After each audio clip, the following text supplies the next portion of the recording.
இந்த ஏப்ரல் மந்த்தில் டோட்டலாக நம்ம எத்தனை டாபிக்ஸ் கவர் பண்ணியிருந்தோம்னா நம்ம இந்த குரூப் 4 எக்ஸாமில் சேஃப் ஜோனில் இருக்குன்னு சொல்லி உங்களுக்கு தெரியுமா?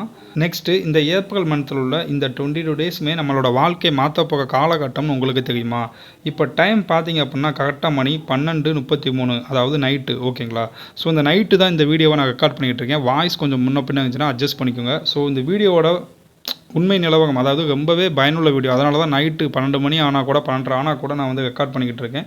வீடியோவை ஸ்கிப் பண்ணாமல் கடைசி வரைக்கும் பாருங்கள். அதே போல் இந்த 22 டேஸை வந்து நம்ம எந்தெந்த சப்ஜெக்ட்டுக்கு எப்படி முக்கியத்துவம் கொடுத்து எப்படி படித்தோம் அப்படின்னா நம்மளோட சிலபஸை கவர் பண்ணி அச்சீவ் பண்ண முடியும்னு சொல்லி நான் தெளிவாக ஒரு ஸ்டடி பிளான் கொடுக்குறேன். வீக்லி ஸ்டடி பிளான் கொடுத்துருக்கேன். ஸோ பாருங்கள் வீடியோவை. அதே போல் நம்ம ஹவு டு ஸ்டடி ப்ராப்பர்லி, எப்படி படிக்கணும்னு சொல்லி உங்களுக்கு வந்து ஒரு டைம் டேபிள் கொடுத்துருக்கேன். அதையும் பாருங்கள். ஓகேங்களா? வாங்க வீடியோக்குள்ளே போகலாம். நம்ம லாஸ்ட்டாக 50 டேஸ் ஸ்டடி பிளான் சொல்லி ஒரு வீடியோ போஸ்ட் பண்ணியிருந்தோம். எல்லாருக்குமே பார்த்துருப்பீங்க. ஏன்னா நல்லா ரீச் இருந்துச்சு. அந்த வீடியோவில் பார்த்தீங்கன்னா ஒரு நண்பர் தான் அந்த கமெண்ட்டை கேட்டிருந்தாங்க எப்படி படிக்கணும் அப்படின்னு சொல்லி. அதே போல் சப்ஸ்கிரைப் பண்ணாதவங்க பார்த்தீங்கன்னா அந்த வீடியோவில் கிட்டத்தட்ட 97% பேர் பார்த்துருக்கீங்க. ஓகேங்களா? கிட்டத்தட்ட நல்ல வியூஸ் போன ஒரு வீடியோ. ஓகேங்களா? ஸோ உங்களுக்கு வீடியோ பிடிச்சிருந்துச்சு அப்படின்னா நீங்கள் சப்ஸ்கிரைப் பண்ணிக்கோங்க. நீங்கள் பண்ணுற சின்ன ஒரு சப்ஸ்கிரைப் பண்ணுற சப்போர்ட்டுமே எங்களுக்கு மிகப்பெரிய அளவில் மோட்டிவை கொடுக்கும். ஒரு மிகப்பெரிய அளவில் நல்ல விஷயத்தை கொடுக்குன்ற ஒரு எண்ணத்தை கொடுக்கும். இப்போ வாங்க ஸ்டடி பிளான் பற்றி பார்த்துடலாம். நான் ஃபஸ்ட்டே சொன்னது போல் நம்மளோட வீக்லி ஸ்டடி பிளானை ஃபாலோ பண்ணிங்கன்னா நீங்கள் கிட்டத்தட்ட 85லேருந்து 90% சிலபஸை கவர் பண்ணிக்கலாம் வித் ரிவிஷனோட. ஓகேங்களா? நான் ஃபஸ்ட்டே சொன்னது போல் இந்த ஏப்ரல் மந்த்தில் டோட்டலாக நமக்கு 22 டேஸ் இருக்குது. ஆனால் நம்ம 20 நாட்கள் மட்டும் எடுத்துக்குவோம். ஏன் அப்படின்னா ஒரு நாள் 2 நாள் எப்படி போகுதுன்னு நமக்கு தெரியாது. ஸோ டோட்டலாக நம்ம கையில் இருக்கிறது இப்போ இந்த 20 நாட்கள் தான்.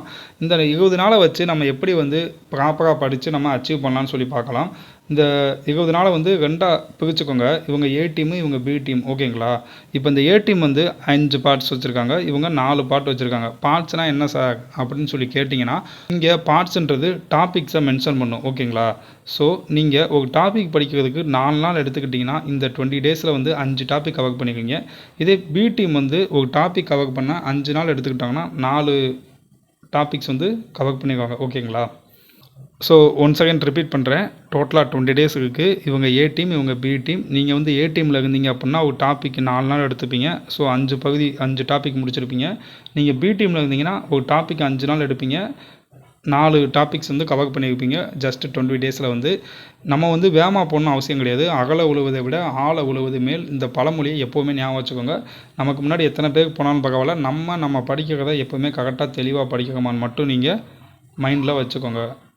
இப்போது வாங்க எப்படி வந்து நம்ம கரெக்டாக ஸ்டடி பிளான் படி போகலாம், இல்லை எந்த மெத்தடில் படிக்கலாம்னு சொல்லி பார்க்கலாம். So how to study properly. ஓகேங்களா? ஃபஸ்ட்டு டாபிக் நம்ம பாலிட்டி எடுத்துக்கலாம். பாலிட்டிக்கு 5 நாள் ஒதுக்கியிருக்கோம்.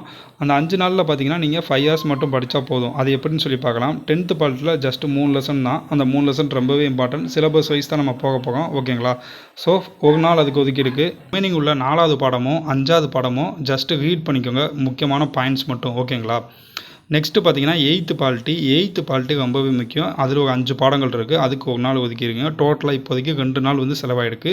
ரிமைனிங் உள்ளதில் 6th 7th 9th ஒரு நாள் ஒதுக்கி கொடுக்குங்க. ஏன்னா 9ஆப்பில் அந்த அளவுக்கு வந்து கண்டென்ட் இருக்காது. நெக்ஸ்ட்டு 12th பாலிட்டி ரொம்பவே முக்கியமானது. எல்லா பாடமும் படிக்க முடியினாலும் அந்த இந்திய அரசியலமைப்புன்னு சொல்லி ஒரு செலக்டிவாக ஃபஸ்ட்டு பாடம் 7வது பாடம் நினைக்கிறேன், அந்த பாடம் வந்து படிச்சுக்கோங்க.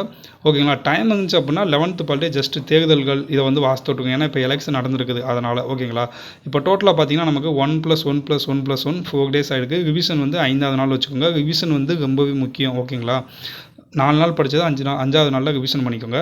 Next second topic history. ஓகேங்களா? இந்த ஹிஸ்ட்ரி நான் சொல்கிற இந்த 5 பாடமே 5 டாப்பிக்குமே பார்த்தீங்க அப்படின்னா நீங்கள் யூனிட் 8 அண்ட் யூனிட் 9 அதில் கவர் ஆகிடும். ஓகேங்களா? அதாவது 70% பாடங்கள் வந்து கவர் ஆகிடும் யூனிட் 8 9.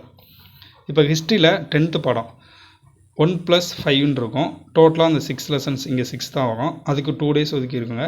இந்த ஹிஸ்ட்ரி சார் அது அயனம் இருக்குமே அப்படின்னா நீங்கள் அயனம் ஹிஸ்ட்ரின்னு பார்க்க வேண்டாம். 10th ஹிஸ்ட்ரியை முடிச்சிருங்க. அதாவது அயனம் ப்ளஸ் ஹிஸ்ட்ரி ஒரு பாடம் வந்து ஹிஸ்ட்ரி ஆகும், 5 பாடங்கள் வந்து அயனமாக இருக்கும். கடைசி தமிழ்நாட்டை பற்றி வகை அந்த 2 பாடங்கள் வந்து உங்களுக்கு யூனிட் 8லேயுமே கவர் ஆகும். ஓகேங்களா? ஸோ நீங்கள் அதை படிச்சுக்கோங்க. நெக்ஸ்ட்டு வந்து 11th. இந்த 11th ஹிஸ்ட்ரிக்கு 2 டேஸ் வந்து ஒதுக்கி இருக்குங்க. ஏன்னா முகலாய, குப்தாஸு, டெல்லி எல்லாமே இருக்கும். ஸோ அதுக்கு ஒரு 2 நாள் ஒதுக்கி இருக்குங்க. ஸோ அதுக்கு 2 நாள் கம்பல்சரியாக தேவைப்படும். ஓகேங்களா. So 6th 7th 8th 9th next 1 டே ஒதுக்கியிருக்கேன். டோட்டலாக பார்த்தீங்கன்னா 2 + 2 + 1 5 டேஸ் ஆச்சு. ஸோ நமக்கு ரிவிஷன் பண்ண டைம் இல்லை சார் அப்படின்னு சொல்லி திங்க் பண்ண வேண்டாம். இப்போ 5 நாள் நமக்கு தேவைப்படுது, 5 நாள் செலவாயிடுச்சு அப்படின்னா அன்னன்னைக்கே ஃபஸ்ட்டே ரிவிஷன் பண்ணிடுங்க. அதுக்காக தான் இந்த ஷெட்யூல் கொடுத்துருக்கு. இந்த ஹிஸ்ட்ரியை வந்து நீங்கள் அன்னன்னைக்கே வந்து ரிவிஷன் பண்ணிக்கணும். ஓகேவா. இப்போ வாங்க தேர்ட் டாபிக் பற்றி பார்க்கலாம். தேர்ட் டாபிக் பார்த்தீங்கன்னா ஜியாகிரஃபி. சின்ன பிள்ளைக்கு கூட தெரியும். அதாவது டிஎன்பிசியில் சின்ன குழந்தை நம்ம ஸ்டார்டிங் இப்போ தான் வந்தால் கூட அவங்க சொல்லிக்குவாங்க 10th உள்ள புவியியல் அந்த 7 பாடம் தான் வந்து நமக்கு முதுகெலும்பு போல் புவியியலுக்கு வந்து. ஸோ ஓகேங்களா. அதை வந்து தெளிவாக 2 நாளில் படித்து ரிவிஷன் பண்ணிக்கோங்க. நெக்ஸ்ட்டு 8th புவியியலுக்கு 1 டே ஒதுக்கி இருக்குங்க. நெக்ஸ்ட்டு 6th 7th 9th ஒரு 2 பாடம் வந்து ரொம்ப முக்கியம். வளிமண்டலமும் நீர்க்கோளமும். ஓகேங்களா. 6th டேஸை பற்றி பார்த்துக்கோங்க. சம இரவு பகல் அந்த மாதிரி டேஸ் வரும், அது எல்லாமே பார்த்துக்கோங்க. ஸோ இதுக்கு 1 டே டோட்டலாக 4 டேஸ் ஆகிருக்கு ப்ளஸ் 1 டே ரிவிஷனுக்கு. ஓகேங்களா. அப்போது புவியியலுக்கு நமக்கு எக்ஸ்ட்ரா 1 டேஸ் இருக்குது, அதில் ரிவிஷன் பண்ணிக்கோங்க. ஓகேங்களா. Next 4th topic. இந்த 4th டாபிக் எக்கனாமிக்ஸுங்க. எக்கனாமிக்ஸை பொறுத்த வரைக்கும் 10th உள்ள எக்கனாமிக்ஸை பார்த்தாலே உங்களுக்கு மேஜராக புரிஞ்சிடும். அதோட கண்டென்ட் என்ன சொல்ல வராங்கன்னு சொல்லி நமக்கு அண்டர்ஸ்டாண்ட் ஆகிடும். மோஸ்ட் ஆஃப் த கொஸ்டின்ஸ் இதிலேருந்து வரும். நெக்ஸ்ட்டு 11th எக்கனாமிக்ஸில் வரும். ஓகேங்களா. ஸோ 10th எக்கனாமிக்ஸுக்கு 1 டே ஒதுக்கிடுங்க. Next 6th 8th 7th 9th ஓகேங்களா. இதுக்கு ஒரு 1.5 டேஸ். எதுக்கு சார் 1.5 டேஸ் அப்படின்னா 8th கொஞ்சம் கண்டென்ட் அதிகமாக இருக்கும், படிக்க அதிகமான டைம் தேவைப்படும். ஓகேங்களா. ஸோ அதுக்கு ஒரு 1.5 டேஸ் ஒதுக்கி இருக்குங்க. நெக்ஸ்ட்டு 11th எக்கனாமிக்ஸ், அதுக்கு ஒரு 2 டேஸ். டோட்டலாக 4.5 டேஸ் இருக்குது. படித்ததை நீங்கள் ரிமைனிங் உள்ள ஹாஃப் டேயில் வந்து ரிவிஷன் பண்ணிடுங்க. ஓகேங்களா. இல்லை அன்னன்னைக்கே கூட ரிவிஷன் பண்ணிடுங்க. Next last 5th topic. ஓகேங்களா. ஸோ 12th அயனம் ரொம்ப கம்பல்சரி. அந்த காந்தி தாத்தா படம் போட்ட அட்டை போட்டிருக்கும்ல அந்த அயனம் புக்கு.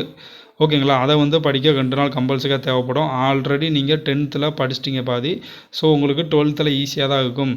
சார் 6th 10th முடிய படித்தா போதுமா அப்படின்னு கேட்டிங்கன்னா கண்டிப்பான முறையில் போதாது. ஆனால் நீங்கள் வந்து எக்ஸாமை பாஸ் பண்ணணும், அதிகமான மார்க் எடுக்கணும்னா நீங்கள் 11th 12th கம்பல்சரியாக வாசித்து விட்டுக்கணும். ஏன்னா 10th முடிய படிக்கும்போது உங்களுக்கு கான்செப்ட் அண்டர்ஸ்டாண்ட் ஆகிடும். அட் த சேம் டைம் நீங்கள் 11th 12th படித்தா தான் பர்டிகுலராக அந்த இயர் அண்ட் மந்த்து டேட்டு கேட்டாங்கன்னா நீங்கள் அட்டன் பண்ண முடியும். பர்டிகுலர் பிளேஸ் கேட்டாலும் அதில் தான் வந்து டீட்டெயில்டாக கொடுத்துருக்காங்க. ஓகேங்களா. ஸோ ரிமைனிங் உள்ள 1 டேயில் நீங்கள் ரிவிஷன் பண்ணிக்கோங்க. இந்த 22 நாளுமே நீங்கள் எப்படி பயனுள்ள வகையில் கழிக்கணும் அப்படின்னு சொல்லி நான் சொல்லிட்டேன். காலையில் வந்து கம்பல்சரியாக தமிழ் முடிச்சிருங்க. Maths 1 hour ஒதுக்கிடுங்க. ரிமைனிங் உள்ள 5 மணி நேரத்தில் நீங்கள் வந்து ஹிஸ்ட்ரி இந்த ஜிகே டாபிக்கு ஒதுக்கிடுங்க. ஓகேங்களா. ஸோ இந்த வீடியோ வந்து கண்டிப்பாக நமக்கு யூஸ்ஃபுல்லாகும்னு நினைக்கிறேன்.